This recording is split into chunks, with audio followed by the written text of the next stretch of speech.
एक घने जंगल में एक नीम का विशाल पेड़िया था। उस पेड़िया पर बहुत सारे तोते रहा करते थे। सभी तोते हमेशा मिलकर बिना कामकाज की गप्प करते थे। उन सभी तोतों के साथ एक कोको नाम का भी तोता रहता था, किंतु ये तोता बहुत कम बोलता था। बाकी सभी उस कोको तोते की मजाक उड़ाया करते थे, लेकिन ये कोको कभी भी किसी की बात का बुरा नहीं मानता था। एक दिन हर रोज की तरह तरह सारे तोते बैठकर बातें कर रहे थे।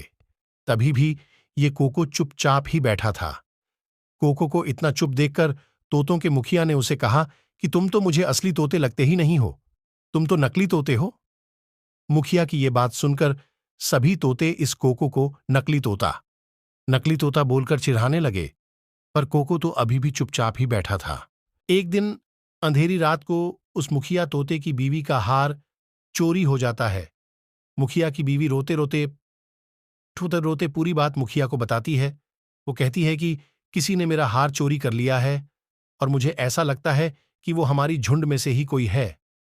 मुखिया ने अपनी बीवी की बात सुनकर तुरंत सभा बुलाई। सभी तोते तुरंत सभा के लिए इकट्ठा हो गए। मुखिया ने कहा कि मेरी बीवी का हार चोरी हो गया है और मेरी बीवी ने उस चोर को भागते हुए भी देखा है।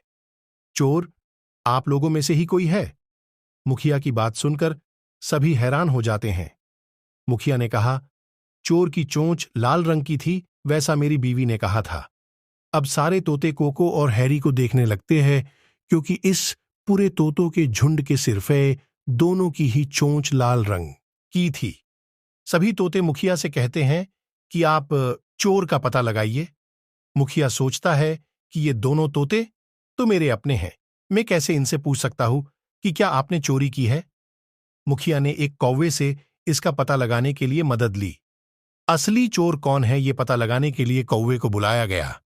कौवे ने लाल चोंच वाले कोको तथा हैरी तोते को अपने पास बुलाया। कौवे ने दोनों तोतों से पूछा कि तुम दोनों चोरी के समय कहां थे। कौवे का प्रश्न सुनते ही हैरी तोता जोर जोर से चिल्ला के बोलने लगा कि मैं उस समय सो रहा था। कोको ने धीरे से कहा, मैं उस रात सो रहा था। इस दोनों की बात सुनकर अब कौवे ने कहा कि तुम दोनों अपनी बात साबित करने के लिए क्या कर सकते हो। तभी हैरी तोते ने तेज आवाज में कहा, उसने ही हार की चोरी की है। कौवे की बात सुनकर मुखिया ने और बाकी सभी ने कौवे से पूछा कि आप ये कैसे कह सकते हो। कौवे ने बताया कि हैरी तोता जोर जोर से चिल्लाकर अपने झूठ को सच साबित करने में लगा था, किंतु कोको तोता अपनी बात आराम से कह रहा था। हैरी तोता बहुत बोलता है, उसकी बात पर भरोसा नहीं किया जा सकता है। इसके बाद हैरी तोता अपना जुर्म कबूल कर लेता है और मुखिया से माफी भी मांग लेता है।